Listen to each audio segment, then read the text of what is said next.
प्रथम लागू दो चरण को, धनी ए न छुड़ायो खिन। लाख तली लाल एड़ियां मेरे जीव के यही जीवन। इन पांव तले पड़ी रहूं, धनी नजर खोलो बातन। पल न वालू निरखु नेत्रे मेरे जीव के यही जीवन। मेरे जीव के यही जीवन। प्रणाम जी, प्रणाम सुंदर साथ जी।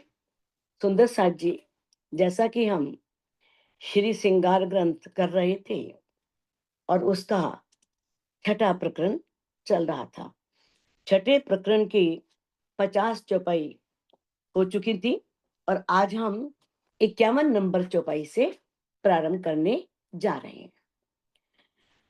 चकलाई इन कदम की सुख सलूकी देत, दामदनी अक्षरातीत महामती जी के धाम हृदय में विराजमान होकर के स्वयं युगल स्वरूप के चरणों की क्या शोभा है। अभी ये ऊपरी शोभा बताई जा रही है, आगे जो आएगा ना वो अंदर की है। उससे कितने सुख मिलते हैं, कितने आनंद मिलते हैं।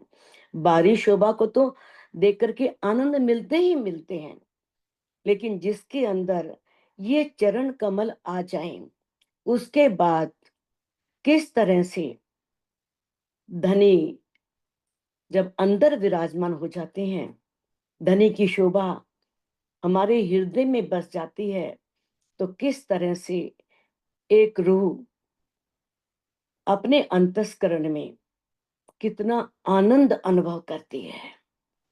अब इसमें कह रहे हैं चकलाई इन चरण की, जो ये युगल स्वरूप के चरण है। चकलाई बोलते हैं कोमलता, यानी कि वो इतने नाजुक हैं, इतने कोमल हैं। कहते हैं जाग को सुख सलूकी देत, उसकी वो सुंदरता, कोमलता। अब देखो ये सलूकी शब्द आया है। सलूकी शब्द आपने कई जगह पढ़ा होगा, तो इसके बहुत शब्द हैं, अर्थ हैं। एक सलूकी का अर्थ होता है बनावट भी, एक सलूकी होता है सौंदर्य भी, और एक सलूकी आनंद। अब जहां पर जो शब्द फिट होता है तो वही शब्द लगा लिया जाता है। तो कहते हैं सुख सलूकी देत। अब उन चरणों की कोमलता, वो नाजुक चरण किस तरह से एक रूह को कितना सुख देते हैं। सलूकी मैंने आनंद देते हैं, कितना सुख और कितना आनंद मिलता है।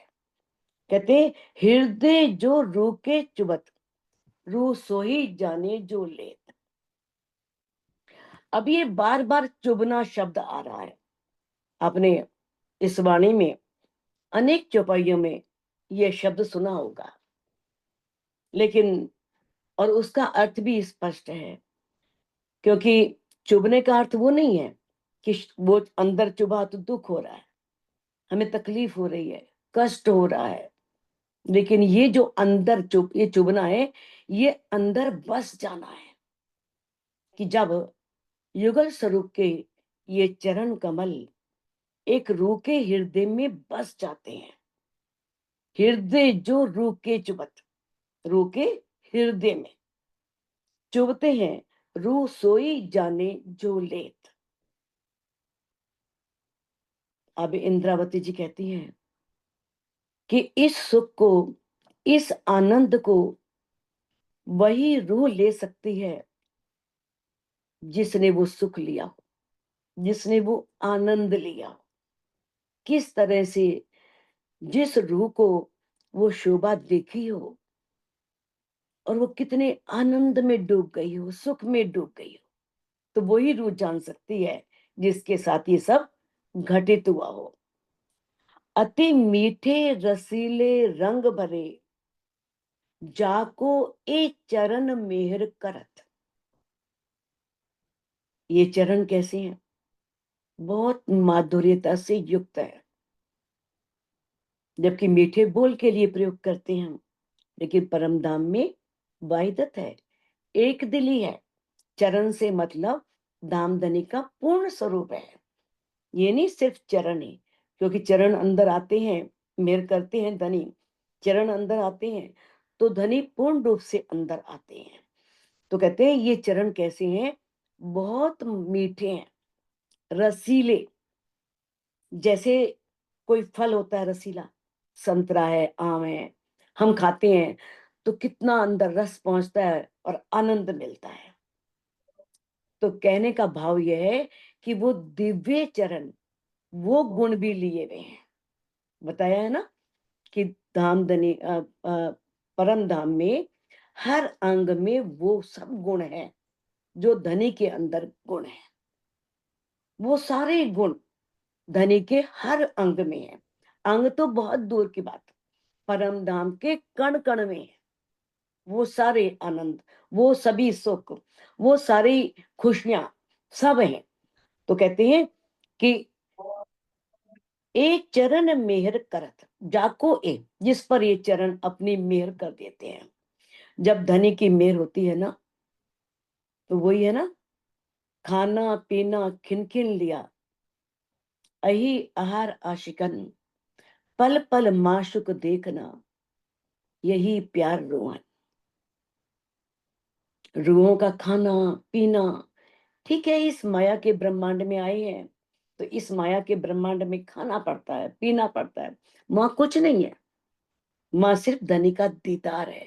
दीदार से ही पेट भर जाता है, दीदार से ही लगता है कि हमने पानी पी लिया।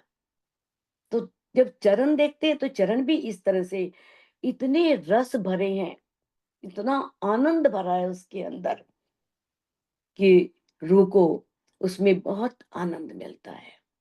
रूहों का प्यार ही यही है कि हम पल पल, हर पल। अब ये बात जीव के लिए नहीं हो सकती, क्योंकि जीव तो इस संसार में माया के ब्रह्मांड में आया है, तो उसे तो खाना ही पड़ेगा। अगर वो खाएंगे नहीं तो शरीर नहीं चलेगा। शरीर चलाने के लिए भोजन आवश्यक है, जीने के लिए जल भी आवश्यक है, लेकिन आत्मा के लिए कुछ भी आवश्यक नहीं है। किस तरह से एक श्लोक आता है संस्कृत में कि एक वृक्ष है, उस वृक्ष के ऊपर दो पक्षी बैठे हैं उस पेड़ की टहनी पर। अब जो एक पक्षी है वो तो उस वृक्ष के फलों का स्वाद ले रहा है, चोंच मारता है, खाता है, और जो दूसरा पक्षी है वो उसे खाते हुए देख रहा है। तो एक पक्षी जो खा रहा है वो जीव है, और जो जीव को, उस पक्षी को खाते हुए देख रहा है मात्र, वो आत्मा है। वृक्ष ये शरीर है, इस शरीर में जीव भी है, आत्म भी है। आत्म में तो हर पल धनी बसे हैं, लेकिन जब आत्मा के अंतस्करण में ये बात पूरी समा जाती है तो जीव भी आत्म भाव ले लेता है। जीव अपने आप को ब्रह्मात्मा मानना शुरू कर देता है कि मैं पूर्ण ब्रह्म परमात्मा की अर्धांगिनी हूं, मैं ब्रह्मात्मा हूं। और आत्म सोचती है कि मैं तो यहाँ खेल देखने आई हूं, मेरा कोई इसमें वो नहीं है, मैं तो धामधनी के साथ मूल मिलावे में बैठी हुई हूं। तो वो आत्म पर आत्म भाव ले लेती है और जीव आत्म भाव ले लेता है। कब? जब धनी के चरण मेहर करते हैं। सुख सोई जाने रूह अरस की, जिन दिल दो पाऊं धरत। अब इंद्रावती जी जिनके तन को शोभा मिली है मामती जी की, जिनके अंदर पांचों शक्तियां विराजमान हैं, वो क्या कह रहे हैं कि इस सुख को वही रूह जान सकती है, परम धाम की वही रूह जान सकती है, जिन दिल दो पांव धरत, जिसके दिल में धनी ने अपने दोनों चरण कमल रख दिए हों। श्यामा जी अलग नहीं है, कहीं सोचो राजी चरण रखते हैं तो श्यामा जी साथ ही हैं। युगल स्वरूप एक है, देखने को दो हैं लेकिन वास्तव में वो एक है। तो आपने देखा है ना, जैसे राधा कृष्ण दोनों एक हैं, जब वो किस तरह से दिखाते हैं ना कि आधा तन कृष्ण जी का है, आधा राधा जी का है, ऐसे ही राज श्यामा जी दोनों एक है। तो यहाँ पर धनी के चरण आते हैं तो हमें लेना है युगल स्वरूप के चरण, अंदर विराजमान हो जाते हैं, अंदर आ जाते हैं, तो वो ही रूह जानती है। तो इस रूह को तो हमारी वही ब्रह्मात्माएं, जिन्हें परमहंस की उपाधि मिली, जो श्री जी के टाइम में उनके साथ थे, चाहे लालदास जी ले लो, मुकुंद दास जी ले लो, केशव दास जी ले लो, चिंतामणि लो, जो साथ थे, और जो उनके बाद भी जिन्होंने वाणी को पढ़ करके ज्ञान लेकर के धनी के प्रेम में डूबे, और इतना प्रेम में डूबे कि समाधि अवस्था में बैठ करके उस धनी को पा लिया हो। तो ये सुख तो वही रूह जान सकती है, हम तो मात्र सिर्फ सुन रहे हैं। अब देखो, जब सुनने से इतना सुख मिल रहा है तो साक्षात जब धनी के चरण कमल अंदर आ जाएंगे तो क्या उस सुख का वर्णन हो सकेगा? जो अब सुख मिल रहा है उसका वर्णन तो हम कर पा रहे हैं, ये आसान है क्योंकि ज्ञान द्वारा है। जब प्रेम इतना आ जाएगा, जब धनी स्वयं आ जाएंगे, तो सुंदर साथ जी सोचो वो सुख कैसा होगा, वो आनंद कैसा होगा। तभी कहा है इंद्रावती जी ने कि ये सुख वही जान सकती है जिस रूह के हृदय में धनी ने अपने चरण कमल रख दिए हों। सो पल पल ए रस पीवत, फिर प्याले लेत। वो रूह जिसके हृदय में धामधनी की शोभा, उनके चरण कमल विराजमान हो गए, वो क्या करती है?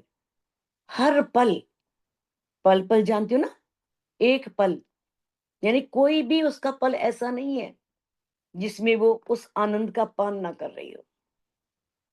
वो घर का कार्य भी कर रही है ना, रसोई में भी है, काम भी कर रही है, लेकिन उसका जो अंदर का तार है ना, वो धामधनी से जुड़ा होता है, और वो उस समय भी आनंद ले रही होती है। तो ये जीव हर पल सुख नहीं ले सकता, जीव को माया के बहुत काम करने हैं, लेकिन आत्म हर पल आनंद रहती है, हर पल उसके उसमें डूबी रहती है। और फिर प्याले ले। अब प्याले किसे कहा है? प्याले का है रूहों के दिल को। धनी के दिल को क्या कहा है? सुराही। उनमें तो वो सुराही ऐसी है, खाली होती नहीं है, चाहे कितने प्याले भर भर के रूहों को देते जाए, बेहिसाब, बेशुमार, लेकिन वो सुराही ऐसी भरी रहेगी। तभी तो उसे कह दिया है पूर्णमिदे पूर्णमिदम पूर्णस्य पूर्णम उच्यते पूर्णात पूर्णम आदाय पूर्णम एव अवशिष्यते, कि वो पार ब्रह्म अपने आप में पूर्ण है, उसका धाम भी पूर्ण है, उसे पूर्ण ही कहते हैं। और उस पूर्ण में से कुछ ले भी लो तो पूर्ण ही बचता है, वो पूरे संपूर्ण रहते हैं, उसमें कोई कमी नहीं आती। तो किस तरह से कहा है कि जिस रूह के दिल में धनी के चरण कमल आ गए हों, वो हर पल आनंद में रहती है, रस पीती है। और फिर प्याले लिए का मतलब यह है, धनी अपने दिल रूपी सुराही से, नेत्रों के माध्यम से, रूह के नेत्रों के माध्यम से, रूह के दिल रूपी प्याले में वो रस डालते रहते हैं। साकी पिलावे शराब, रूहें भर भर प्याले पीजिए। कौन सी शराब? यहाँ की शराब नहीं। कौन सी शराब? प्यार की शराब, जिसमें प्रेम भरा है, जिसमें आनंद भरा है। तो जो साकी है, पिलाने वाले धनी, वो रूहों को तो हर पल पिला रहे हैं। देखो, धनी तो चाहते हैं मैं रूहों को खूब दूं, पूरे आनंद दूं। जैसे परम धाम में रूहें आनंद लेती थी, तो इस माया के ब्रह्मांड में भी मैं रूहों को वही आनंद दूं, वही प्यार दूं। लेकिन एक रूह को पात्र तो बनना होगा ना। जब तक वो पात्र नहीं बनेगी, योग्य पात्र, जो ना कहीं से टूटा हो, ना उसमें छेद हो, ना वो उल्टा हो, ना वो तिरछा हो, है ना, तभी तो उस प्याले में रस आएगा। अगर वो प्याला ही औंधा है, प्याला ही औंधे का मतलब क्या है? दिल माया में लगे होना। तिरछे का मतलब क्या है? कि हम माया में भी हैं और उधर भी हैं। वैसे धनी ने माया को बुरा नहीं कहा, माया में रह सकते हो, लेकिन मोह को बुरा कहा है कि संसार में रहते हुए किसी भी वस्तु से मोह मत करो, बस उसे त्याग की भावना से उपभोग करो कि ये मेरा नहीं है, धनी ने दिया है, मैं प्रयोग कर रही हूं, मुझे इसे छोड़ के जाना है। यानी कि इस भावना से उपभोग करो। तो किस तरह से तिरछे होने का मतलब यह है कि हम चाहते हैं माया को भी खूब पकड़ ले अच्छी तरह से, दोनों हाथों से माया को भी गले लगाए, चूमे, प्यार करे, और धनी की तरफ भी। ये है तिरछा होना। और उल्टा होना, माया में डूबे होना। यानी कहने का भाव यह है, धनी तो हर पल चाह रहे हैं मैं इतना इन्हें इश्क दूं कि हर पल उस इश्क में डूबी रहे, लेकिन रूह को उस इश्क लेने योग्य तैयार होना होगा। किस तरह से? अपने दिल रूपी प्याले को सीधा करना होगा, ताकि वो धनी से नजर मिला सके। नजर कौन मिला सकता है? वही जो धनी की कई बातों पर चल रहा हो।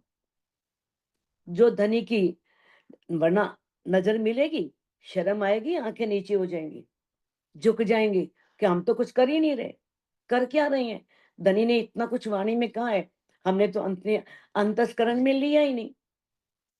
जब रूह धनी की हर कही बात को अपने दिल में ले आती है, अपने व्यवहार में ले आती है, अपने आचरण में ले आती है, अपनी रहनी को बदलती है, तब धनी उस प्याले में वो प्रेम रूपी शराब डालते हैं। कहते हैं, ए अमल क्यों उतरे, जाको हर बका सुख देत। अब इस दुनिया की जो शराब है, वो तो रात को पियो, सुबह तक नशा खत्म हो जाएगा। लेकिन वो शराब ऐसी है, वो नशा ऐसा है, जिस पर चढ़ जाता है ना, वो जन्म भर उतरता नहीं।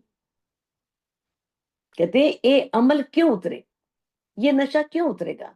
गुरु नानक जी ने कहा है ना, नाम कुमारी नानका चढ़ी रहे दिन रैन। कि जो ये नाम का नशा होता है ना, जो राज्य के प्यार, सिर्फ नाम से कुछ नहीं होता, पहचान भी होती है। उसका नशा ऐसा होता है कि रात दिन चढ़ा रहता है, वो उतरता नहीं है। और उसका कैसे उतर सकता है? उस रूह का, जिसे धनी हर पल अखंड परम धाम के सुख दे रहे हो, जिन्हें 25 पक्षों में घुमा रहे हो, जिन्हें परम धाम दिख रहा है, जिन्हें स्वयं साक्षात धामधनी दिख रहे हैं, और वो धामधनी की नजरों से नजर मिला पा रहे हैं, उसे ही ये आनंद मिल सकता है, उसे ही वो सुख मिल सकते हैं, और उसके ऊपर से कभी भी वो आनंद का नशा कभी भी उतरता नहीं है। वो हर समय उसी आनंद में डूबी रहती है रूह। ए सुख कायम हक के जिन दिल ए कदम। अब जो ये सुख है, जो सुख हम परम धाम में अपने धाम धनी के साथ लिया करते थे, वो अखंड सुख है, कभी मिटने वाले नहीं है। तो कहते हैं ये सुख जो है ना, जो धाम धनी के सुख है, परम धाम के जो सुख है, वो कैसे हैं? कायम है। कायम ने अखंड, वो अखंड है। जिन दिल एक कदम, जिस दिल में ये कदम रखे जाते हैं ना युगल स्वरूप के धनी के, तो क्या होता है, उससे मिलने वाला आनंद अखंड है, वो बना ही रहेगा, वो मिटने वाला नहीं है। सोई रू जाने ए जिन लिया, या जानत है कसम। इंद्रावती जी कहती हैं, मैं उस सुख का कैसे वर्णन करूं? वो सुख तो वही रूह जान सकती है जिसने वो सुख लिए हैं, या फिर कौन जान सकते हैं? जिन्होंने ये सुख दिए हैं। कौन? अक्षरातीत धामधनी, हमारे प्राण प्रीतम। या जानत है खसम, जो हमारे खसम है, जो हमारे प्रीतम है, वो ही जान सकते हैं, या वो रूह जान सकती है जिसने इन सुखों का आनंद लिया हो, जो इन सुखों में डूबी हुई हो। कई विद के सुख कदम में मेहर करत देत मेहरबान। अब इंद्रावती जी कह रही हैं कि इन चरणों में कई तरह के सुख हैं, कई तरह के सुख, अनेकों सुख हैं, लेकिन मेहर कर देत मेहरबान। लेकिन जो मेहर, जो अक्षरातीत है तो मेहरों के सागर है। मेहर का सागर धनी तो है, हो गया क्या? मेहर के सागर की इतनी महिमा है, मेहर के सागर के बहुत बहुत मायने हैं, बहुत अर्थ है। उसके जाहिरी अर्थ भी हैं, बातिन अर्थ भी हैं, बड़ी कुछ बातें उसमें छिपी हुई हैं। तो वो धनी जो है, वो तो हर पल मेहर करते हैं। वो अनंत मेहर के सागर उनके हृदय में हिलोरे ले रहे हैं, अपनी रूहों पर मेहर करने के लिए। मैं उन पर मेहर करूं। मेहर कुछ और नहीं है, हुक्म कुछ और नहीं है। सब राजी हैं, हुक्म भी राजी हैं, मेहर भी राजी हैं। तो जिस पर वो मेहरबान हो जाए, फिर किस बात की कमी भाई? अगर धनी ही मेहरबान हो गए और उनका मन किया मैं इस रूह को बहुत दूं, फिर क्या आड़े आएगा भाई? कुछ भी आड़े नहीं आ सकता। देखो, उस पार ब्रह्म को इस माया के ब्रह्मांड में जो ज्ञानी हुए, कितने कितने अवतार हुए, कितनी तपस्या उन्होंने की, कितनी साधनाएं की, लेकिन उसे नहीं जान सके। उसके बारे में उन्हें पता नहीं लग सका। और धामधनी जिस रूह के हृदय में, जिसे जानने के लिए लोग इतनी तपस्याएं कर रहे हैं, इतने कष्ट सह रहे हैं, इतनी तकलीफें सह रहे हैं, घर बार छोड़ के निकल पड़ते हैं, कितना करते हैं, और वो उसके हृदय में आकर के विराजमान हो गई हूं, तो वो आत्मा जो है ना, उसकी क्या गरिमा है, क्या महत्ता है, उसे वो ही समझ सकती है रूह, जिसके दिल में ये आनंद आए हो और धनी के चरण कमल आए हो। तो अर्श कैया दिल मोमिन, इन पर कहा कहे सुभान। सुभान कहते हैं धाम धनी को, अक्षरातीत को। कहते इससे ऊपर धनी और क्या करे, इसीलिए उनके दिल को अर्श कर दिया, कह दिया परम धाम। परम धाम में रूहें नहीं है, राजी कैसे रह सकते हैं? तो जहां रूहें आई हैं, उनके दिल को ही अर्श बना लिया, उनके दिल को ही परम धाम कह दिया, और मोमिनों के दिल को ही अर्श बना करके उसमें आकर के विराजमान हो गए। कहते हके दिल किया अर्श अपना, इन पर बढ़ाई न कोई। अब ब्रह्म सृष्टियों को धनी बार बार समझा रहे हैं, बार बार कह रहे हैं, ठीक है, धनी ने बहुत लाड दिए हैं, और अब भी लाड लड़ा रहे हैं अपनी रूहों को। तभी उन्होंने कहा है, लाडलियां लाहुत की जाकी असल चौथे आसमान, बड़ी बढ़ाई इनकी जाकी सिफत करें सुभान। किस तरह से कहा है कि ये परमधाम की लाडलियां हैं, किस तरह से वो आकर के धनी दिल में बैठे आकर के विराजमान हो गए, और किस तरह से उन्हें कितनी शोभा दी। तो बता रहे हैं कि जब धनी स्वयं आकर के ही रूह के दिल को परमधाम बनाकर बैठ गए, अपना परमधाम कह दिया, तो इस पर कहते इससे अधिक उनकी बढ़ाई क्या की जाए, उनकी सिफत का वर्णन, इससे बड़ी शोभा क्या होगी, इससे अधिक सिफत उनकी क्या की जाए।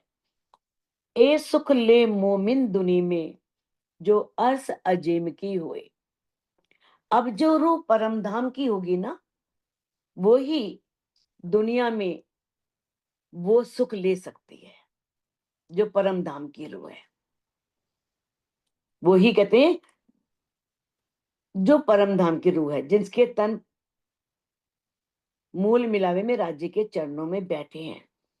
अब कई बार ये संशय आ जाता है कि इसका मतलब हम ब्रह्म सृष्टि नहीं है, हमारे मूल तन परमधाम में है ही नहीं।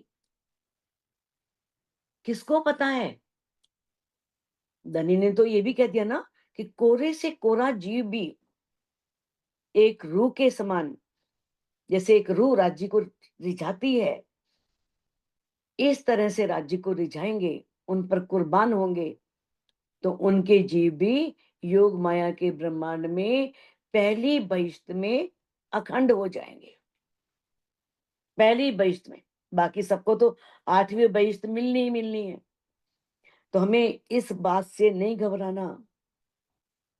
ये कईयों के मन में पड़ते ही आता है, भाई ये सुख तो दुनिया में उन्हीं को मिलेंगे, बस मोमिनों को, हम तो ले ही नहीं सकते जो परम धाम से आई हैं।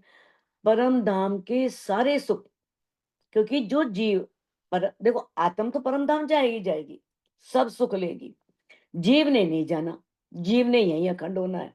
तो जीव को यहीं बैठे ही परम धाम के सारे सुख राज्य ने देने हैं, सब सुख उसे मिलने हैं।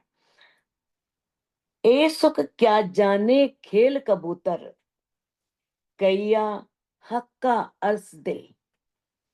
अब जो ये मिलने वाले सुख हैं, कौन से सुख? अखंड सुख, परम धाम के सुख, धनी के साथ लिए गए सुख। कहते ना, निस दिन रंग मोहल में संग श्यामा जी श्याम, याद करो उन सुखों को जो लेते आठों याम। ये तो धनी ने सब बता दिया हमको वाणी में कि हम रात दिन राज्य के साथ हर पहर, आठों याम मैंने हर पहर, 8 पैर होते ना, 4 दिन के, 4 रात के, फिर एक पैर में किस तरह से कितनी घड़ियां, हर पल जो हम सुख परम धाम में लेते हैं राज्य के साथ, उन सुखों को हर पल याद करना है, अपने अंतस्करण में उन सुखों को बैठाना है। तो कहते हैं ए सुख क्यों जानने खेल कबूतर। अब उन सुखों को, खेल कबूतर कौन है? जीव। जैसे एक बाजीगर होता है, वो बड़े जादू से बहुत सारे कबूतर बनाता है, और फिर 1 मिनट में उन कबूतरों को उड़ा देता है, कबूतर दिखते ही नहीं। इसी तरह से जीव है। किस तरह से जो अक्षर ब्रह्म है, उनका मन जो अव्याकृत ब्रह्म है, उसमें अव्याकृत जो चौथा पाद है, उसमें जो प्रणव ब्रह्म है, वो भी सपन लेते हैं और अपने आप को आदि नारायण के रूप में देखते हैं। और फिर किस तरह से सारे जीव एको एम बहुश्याम कहते हैं, और ये सारी सृष्टि बनती है। तो ये जीव क्या है? सब आदि नारायण के अंश है जीव। जिस तरह से अक्षर ब्रह्म एक पल में करोड़ों ब्रह्मांड बनाता है, करोड़ों ब्रह्मांड मिटा देता है, उसी तरह से कहा है कि ये जो जीव सृष्टि है, इन्हें कह दिया कबूतर, और किसे कह दिया? जो इसे बनाने वाला है, बाजीगर, जो इन सबको उत्पन्न कर रहा है। कैया हक का असदिल, अगर मान लो ये कहा है कि धामधनी ने आकर के अपने रूहों के दिल को ही अर्श बनाया है, तो इस सुख को जो जीव सृष्टि है वो क्या जान सकती है? वो नहीं जान सकती, क्योंकि ये आदि नारायण की चेतना के प्रतिभासी तो हैं, और जब महाप्रलय होगी तो सब लय हो जाएंगे। इसीलिए धनी ने कह दिया कि ये खेल कबूतर, खेल के कबूतर कह करके उन्हें बताया। और ये बात उन्हें कब पता लगेगी? ये जाहिर हुए सुख जानसी, जब ये जागृत सबको जागृत बुद्धि यहाँ तो नहीं मिलने वाली ना, ये तो अंत में जब महाप्रलय आएगी, जब आदि नारायण को तारतम्य मिलेगा, सबको मिल जाएगा, सब उसमें महाप्रलय हो जाएगी, सब योग माया के ब्रह्मांड में पहुंच जाएंगे। तब उस समय बेहद के ब्रह्मांड में जब पहुंचेंगे ना, तब जागृत बुद्धि मिलेगी और जीवों को अक्षरातीत के प्रति प्रेम का सारा महत्व पता लग जाएगा। वहां पर फिर वो बहुत प्रायश्चित करेंगे। ओ, हमने तो ये सुना था, लेकिन हम जान ही नहीं पाए उस टाइम, हम उसमें लग ही नहीं पाए। तब उनको सारी पहचान हो जाएगी। फिर उस समय सब कहेंगे, क्या कहेंगे? कि भाई सब हम एक हैं, हम सब एक ही परमात्मा के हैं। जब तक ये माया का आवरण है, अज्ञानता है, तब तक नहीं होगा स्वपन की बुद्धि से। जैसे योग माया के ब्रह्मांड में जाएंगे तो कहते हैं ये जाहिर हुए सुख जानसी, इन सुखों का मैं तो उन्हें कब पता लगेगा? जब ये सब जाहिर हो जाएगा, उनके अंदर जागृत बुद्धि आएगी, और जागृत बुद्धि से वो ये सब जान लेंगे। मोमिन मिलावा मिल, और किस तरह से मोमिन जो है वो मूल तनों में जागृत हो जाएंगे, और जो संसार के जीव हैं वो बेहद मंडल में अखंड हो जाएंगे। तब वो धनी के चरणों को अपने हृदय में बसाने का महत्व जान पाएंगे, उससे पहले नहीं। कौन? जो आज वाणी की पहचान नहीं कर रहे, जो आज परब्रह्म को पाना नहीं चाह रहे। अब कोई व्यक्ति है, उसके सामने को कि परब्रह्म है, पर सभी धर्म कह रहे हैं कि परमात्मा एक है, लेकिन एक को पाने के लिए प्यास किसके अंदर है? बहुतों के अंदर तो नहीं है ना, बहुत कम लोग हैं। वो तो कह देते हैं अरे नहीं नहीं, सब कुछ एक ही है, जो मर्जी कहो, जैसे मर्जी बजो, सब एक है, कुछ भी उसमें फंसे रहते हैं। लेकिन जिसे एक तड़फ लगी होती है, जिसके अंदर ये प्यास होती है कि मेरी आत्मा का प्रीतम कौन है, मुझे उसे पाना है, वो ही उसे जान पाता है। बाकी दूसरे लोग उसे जान नहीं पाते। कदम महबूब के मोमिन, अब मामती जी कह रहे हैं कि किस तरह से जो मोमिन है, ब्रह्म सृष्टियां हैं, महबूब अपने प्रीतम के इन चरणों का क्यों सहे जुदागी खिन, एक पल की जुदाई सहन नहीं कर सकते, एक पल के लिए भी। कब तक सहन कर पा रहे हैं? जब तक पहचान नहीं। अब इस ब्रह्मांड में जो हमें दिख रहा है सत्य लग रहा है। किस तरह से अगर हमारे घर का कोई एक सदस्य है, बच्चा है, पति है, हमसे अलग होता है, कुछ दिनों के लिए बहुत दूर चला गया या चला गया इस संसार से, तो कितना दुख होता है, कितना कष्ट होता है, कितनी तकलीफ होती है। और जब पहचान हो गई, जब इन अंतर दृष्टि से सब कुछ देख लिया, उस समय वो अवस्था होगी, तब एक पल की जुदाई भी सहन नहीं होगी। कैसे योग माया के ब्रह्मांड में पहचान हो गई कि मेरी आत्मा के प्रीतम है, ब्रज में जिन्हें उथले वचन कहे थे, जिन्हें अपमानित किया था कि तुम्हारा क्या है, तुम्हें तो कोई परवाह नहीं है, हमारा तो परिवार है, ससुराल है, हमारा मर्यादा है, तो किस तरह से उथले वचन कहने के बाद क्यों कहे थे? क्योंकि उस समय पहचान नहीं थी, बिना पहचान के ये बातें कही गई थी। और जब योग माया के ब्रह्मांड में पहुंचे तो इतनी पहचान मिल गई कि ये आत्मा के प्रीतम है। अभी घर की पहचान नहीं मिली, बस इतनी पहचान। और उतनी पहचान होने पर भी एक पल की जुदाई की सहन नहीं हुई। थोड़ी देर के लिए धनी ने आवेश खींचा और कितनी गोपियां दुखी हुई, किस तरह से उन्हें खोजती फिर रही हैं। तो धनी अब भी कह रहे हैं वाणी में, उस समय तो बांसुरी दूसरी थी, आज बांसुरी ब्रह्मवाणी की बांसुरी है, ये निरंतर बज रही है। जिस तरह से उस बांसुरी की आवाज में रूहों को अपने नाम सुनाई दिए थे, इसी तरह से इस वाणी रूपी बांसुरी के अंदर जब रूह खुद को देखेगी कि धनी मुझे पुकार रहे हैं, धनी मुझे बुला रहे हैं, तो उस समय उसकी वही स्थिति होगी जो योग माया के ब्रह्मांड में उन गोपियों की हुई थी। फिर वो धनी के चरणों की जुदाई की सहन नहीं कर पाएंगे। तो हके कैया अस दिल को कर बैठे अपना वतन। इसीलिए धामधनी ने क्या कहा कि मोमिनों का दिल अर्श है। उन्होंने मोमिनों के दिल को परम धाम कह दिया और कर बैठे अपना वतन, और उनके दिल को ही अपना वतन बना लिया, परम धाम बना लिया। जहां धनी परम धाम बनाएंगे, जहां धनी स्वयं आएंगे, तो अपनी निधिया क्या मार रख करके ले आएंगे, साथ ही लेकर के आएंगे ना। ये वो निधियां नहीं है जो तिजोरियां भरी होती हैं, ये निधि अंदर ही है।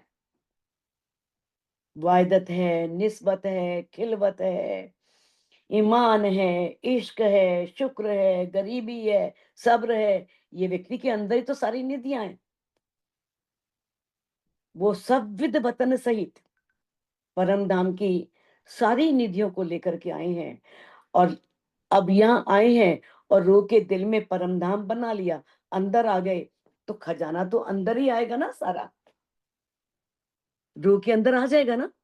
फिर रूह को तो सब कुछ दिखना शुरू हो जाएगा, क्योंकि पर आत्म के दिल में सब कुछ है, आत्म के दिल में सब कुछ है, लेकिन आत्म कुछ कर नहीं पा रही। धनी आ जाएंगे, फिर आत्म कैसे कुछ नहीं कर पाएगी, फिर तो अपने अंदर सभी सुख लेगी, उसे सब आनंद मिलेगा। दिया मोमिन बड़ा मरातबा जेती हक बिसात। अब धामधनी अक्षरातीत ने इस माया के ब्रह्मांड में आकर के जो भी परम धाम की सारी निधियां थी, जितनी भी सामग्री थी, सब लेकर के आए, जितनी भी सामग्री है।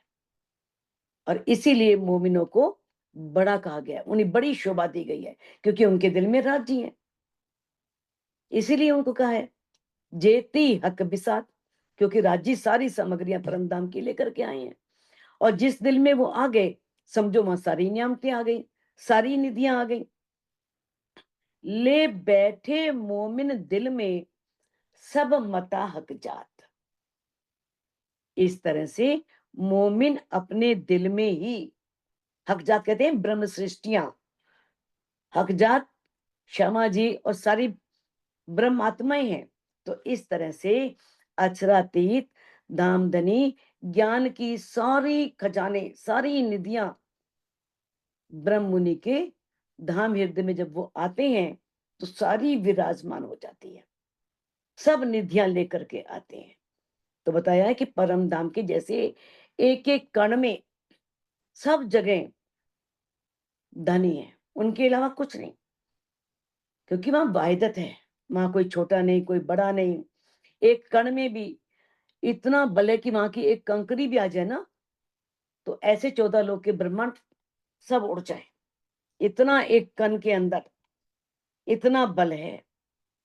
बस यही तो धनी बार बार कह रहे हैं कि अपने आत्म बल को पहचानो, तुम इन जीवों में आकर के जीव जैसे बन गए हो। जिस तरह से एक शेर का बच्चा जब बकरियों के झुंड में आ जाता है, उन्हीं के द्वारा उसका पालन पोषण होता है, तो बकरी की तरह मिमियाना शुरू कर देता है। जब उसे कोई उसकी जाति का आकर के उसे झिंझोड़ता है, उसे समझाता है कि तू बकरी नहीं है, बकरी का बच्चा नहीं है, तू शेर है, दहाड़, ऐसे दहाड़ना है, तब वो दहाड़ना सीख जाता है। क्या उसे कोई सिखाता है? सिर्फ अपनी आकृति देखता है कुएं में जाकर के पानी के अंदर, अरे मैं तो शेर हूं, फिर वो दहाड़ना शुरू कर देता है। वही धनी कह रहे हैं, अपने अंतस्करण में झांको, अपने उस आत्म बल को पकड़ो जिसके बल पर तुम परम धाम में कूदती थी। राजा ने कहा ना, तुम कूदत हो अर्श में अपने इश्क के बल, तब ये इश्क न रहसी, न रहसी ये अकल, कि तुम परम धाम में इश्क के बल पे कूदती हो, और लेकिन ये नहीं मालूम इश्क मिल कहां से रहा है। बस ये है हमारा इश्क बड़ा है। अगर ये पहचान होती तो शायद ये माया का खेल मांगते ही नहीं। तो धनी कह रहे हैं, जिस इश्क के बल पर तुम परम धाम में कूदती थी, वहां जाने के बाद ये इश्क नहीं रहेगा, ना यहाँ की निज बुद्ध रहेगी। जब निज बुद्ध ही नहीं, तो अपनी आत्मा के प्रीतम की सुध ही नहीं, अपने घर की भी सुध नहीं, क्योंकि निज बुद्ध ही नहीं है, वो अकल ही नहीं है। तो किस तरह से धनी बता रहे हैं कि धाम धनी ले बैठे मोमिन दिल में सब मता हक जात। मोमिन अपने दिल में सब कुछ लेकर के बैठे हैं, बस पहचान करनी है, उसे जाहिर करना है, जानना है। क्योंकि जो धामधनी का सतंग है ना, अक्षर ब्रह्म, जो स्वरूप जो जिब्रील है, और जागृत बुद्धि जो है, उससे भी बड़ी शोभा ब्रह्म मुनियों की है। ये असराफिल, जबराइल, ये दोनों क्या हैं? धनी कहते हैं, कहते ना, राज्य ने दो साथ में भेजे हैं रूहों के साथ, असराफिल और जबराइल, दो भेज दिए अमर, निगे बानी राखियो मेरे खासे बंदों पर, कि जो मेरी खास ब्रह्म सृष्टियां हैं, इन्हें ध्यान रखना, इन्हें गलत मार्ग पे मत जाने देना। तो किस तरह से जिब्राइल, असराफिल, सबसे ऊपर ब्रह्ममुनियों की शोभा है। लेकिन ब्रह्ममुनि जब तक पहचानते नहीं, देखा था मोहम्मद साहब को जब तक पहचान नहीं हुई थी, तो जिब्रील कह रहे हैं आयते पढ़, कह रहे मैं कैसे पढ़ूं, मुझे आती ही नहीं है। जैसे ही उन्हें पहचान हुई, तो अपने आप अंदर से आयतें निकलनी शुरू हो गई। तो धनी वही कह रहे हैं कि अपनी पहचान करो। जब पहचान करोगे, तो अपने आप जो धाम धनी की सारी नियामतें हैं, जो सारा निधियां हैं, खजाने हैं, वो अपने आप आपको प्राप्त हो जाएंगे। हक सूरत किन पाई नहीं, ना अर्स पाया किन। जब तक ये ब्रह्ममुनि संसार में आए नहीं, और ये ब्रह्मवाणी भी ब्रह्ममुनियों के लिए आई, उन्हें पहचान देने के लिए। अब तो ये सारे ब्रह्मांड के लिए है, लेकिन पहले, सबसे पहले धनी ने कहा था कि मेरी रूहों के लिए, मेरी रूहें जागे, उन्हें घर की पहचान हो, मेरी पहचान हो। तो किस तरह से कहा था कि इससे पहले कोई भी, चाहे वर्णन किया था कि परब्रह्म ऐसे हैं, तेजोमयी हैं, सूर्य के समान रंग वाले हैं, और इस अंधकार से निराकार से आगे हैं, वर्णन तो बहुत कर दिया, कई ग्रंथों में कर दिया, चाहे कुरान में भी बोल दिया भाई किस तरह से। कुरान में बता दिया कि वो अमृत स्रोत वाले हैं, लेकिन उसका बयान करने का, वर्णन नहीं करने का अधिकार नहीं मिला। धनी ने कहा था कि वो आके स्वयं उसका पूरा वर्णन करेंगे। तो लेकिन ये सब जानते हैं कि परब्रह्म है, पूर्ण ब्रह्म परमात्मा है, लेकिन वो कैसे हैं, उनका स्वरूप कैसा है, उनकी लीला कैसी है, ये कोई जानता नहीं था, किसी को पता नहीं था। हक सूरत किन पाई नहीं, किसी ने नहीं पाया। कबीर दास जी ने कितनी खोज करी, कितना आगे तक गए, योग माया के ब्रह्मांड तक पहुंचे, किस तरह से केवल ब्रह्म तक पहुंच गए, आगे ऊपर अव्यक्त, सबलिक, केवल ब्रह्म, और जो सस्वरूप ब्रह्म है उन्हें अक्षर ब्रह्म तक को जानते हैं, उन्हें पहचान है।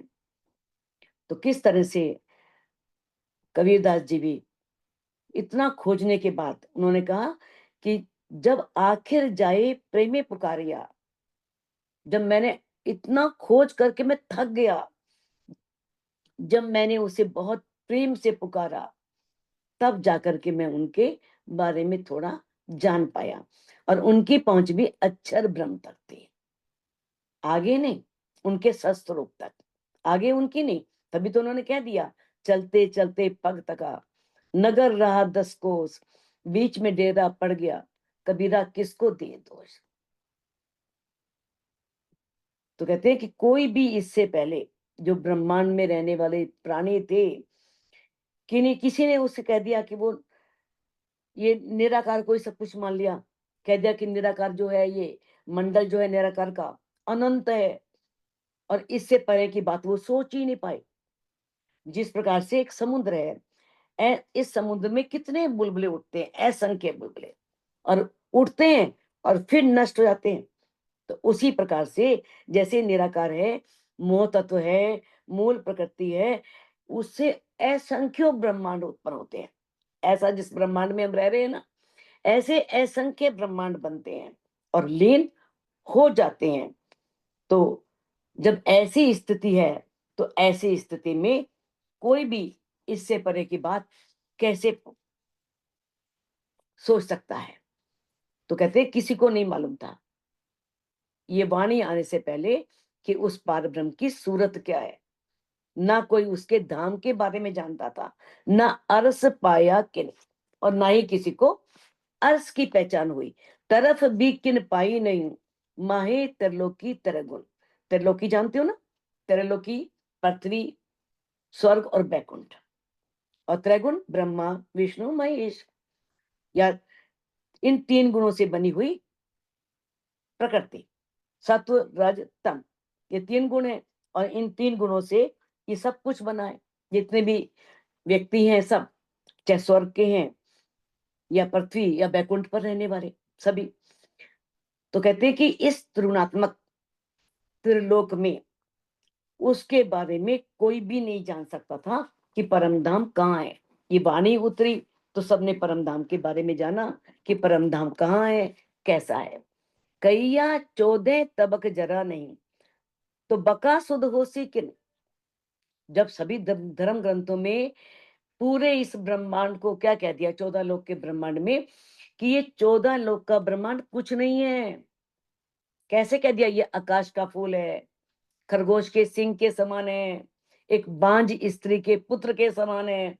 जैसे बांझ की संतान नहीं होती, तो इसी तरह से कह दिया जैसे आकाश में फूल नहीं होता, खरगोश के सिंह नहीं होता, तो वैसे ही ये 14 लोक का ब्रह्मांड है। जब धर्म ग्रंथों में ये बात कह दी गई कि ये कुछ है ही नहीं, तो बका सुध होसी किन, तो परम धाम की सुध किसको होगी। उस अखंड परम धाम का ज्ञान कैसे प्राप्त हो सकता है, कैसे कोई जान सकता है। हक सूरत अर्स कायम, सब दिल बीच कैया मोमिन। अब जो पार ब्रह्म है या उसका जो धाम है, परम धाम, वो अखंड है। हक सूरत और अर्स, हक सूरत खुद पार ब्रह्म, और अर्स परम धाम, कायम अखंड है, वो कभी मिटने वाला नहीं है, वो अनादि है और अनंत है। अनादि जिसका आदि ना हो, अनंत जिसका अंत ना हो। तो वो अनादि है, अनंत है, सब दिल बीच कैया मोमिन। और किस तरह से बता दिया कि मोमिनों का दिल ही उस पार ब्रह्म का धाम है, उसी के हृदय में वो विराजमान है, निवास है उनका। हक अंग नूर हादी कैया, मोमिन हादी अंग नूर। हक अंग नूर हादी कैया, हादी श्यामा जी। अब श्यामा जी क्या है, हक अंग नूर, राज्य के अंग का नूर है। श्यामा जी राज्य के अंग का नूर है, राज्य के अंदर प्रकट हुई है। मोमिन हादी अंग नूर, और जो ब्रह्म सृष्टियां हैं वो श्यामा जी के अंग का नूर है। यानी कि वो श्यामा जी के अंग की नूर स्वरूपा है। देखो, नूर शब्द का बहुत बड़ा अर्थ है। नूर का अर्थ शाश्वत प्रेम भी है, सौंदर्य भी है, आनंद भी है, त्रिगुणातीत ज्योति भी है, आभा भी है, कांति भी है, छटा और उल्लास। बहुत नाम है, अभी तो थोड़े से नाम है, ये बहुत नाम है नूर के। तो किस तरह से अक्षरातीत जो है, धामधनी है, उनके हृदय में नूर रूप में सारी निधियां हैं, सारे खजाने हैं। तो कहते हैं क्योंकि वह वाहिदत है, सब कुछ उनके दिल से प्रकट हुआ है। चाहे वो श्यामा जी हैं, सखियां हैं, अक्षर ब्रह्म है, माँ लक्ष्मी है, परम धाम के 25 पक्ष हैं, जो कुछ भी है सब उनके दिल में है और लीला रूप में सभी हैं। ये सब हक वाहिदत, ये सब क्या है? ये दामदनी की वाहिदत, एक दिली। वहां पर एक दिली है, जो हक नूर जहूर, और धनी के नूर का प्रकट होना है। उनके नूर से ही श्यामा जी प्रकट हुई, सारी सखियां प्रकट हुई, और माँ लक्ष्मी, सब कुछ जो है वो सब कुछ धनी का दिल लीला करता है। लीला रूप में सब बन जाते हैं, सब धनी के दिल के अंतर्गत है। अक्षर ब्रह्म में सदा एक दिली है और सभी में आनंद भी है। आनंद है, एक दिली है। जो अक्षर ब्रह्म है ना, बेहद का ब्रह्मांड, उसके 4 पाद है ना, 3 पाद तो आनंद में रहते हैं, बस एक पाद है अव्यक्त ब्रह्म, जो इस सृष्टि को बनाने का, मिटाने का सारा काम करता है। उसके बाद सबलिक ब्रह्म हो, चाहे केवल ब्रह्म हो, ससुर ब्रह्म, ये सदा आनंद में डूबे रहते हैं। यहाँ आनंद ही आनंद है। एक गुज थी अर्स बारीकियां, ये परमधाम की बड़ी गुज बातें हैं, बड़ी रहस्यमयी बातें हैं, बड़ी छिपी हुई बातें हैं। कोई ना जाने बका जात, लेकिन आज दिन तक किसी को मालूम ही नहीं थी ये सारी बातें परमधाम की। बका बात मैंने परमधाम की, अखंड परमधाम की बातों को कोई जानता नहीं था। सो रूहें आए दुनि में प्रकटी, जब रूहें आकर के इस परमधाम में, इस संसार में, परमधाम से इस संसार में आई, वो प्रकट हुई। अर्स बका हक जात, जब अखंड परमधाम से ब्रह्म सृष्टियां, ये रूहें इस माया के ब्रह्मांड में आई, और उन्होंने आकर के किस तरह से ये सब बातें, क्योंकि उनके आने से ब्रह्मवाणी आई, और ब्रह्मवाणी आने से इन सब बातों की जानकारी मिली। कहते कहे हुक्म नूर जमाल का, मोहे प्यारे अति मोमिन।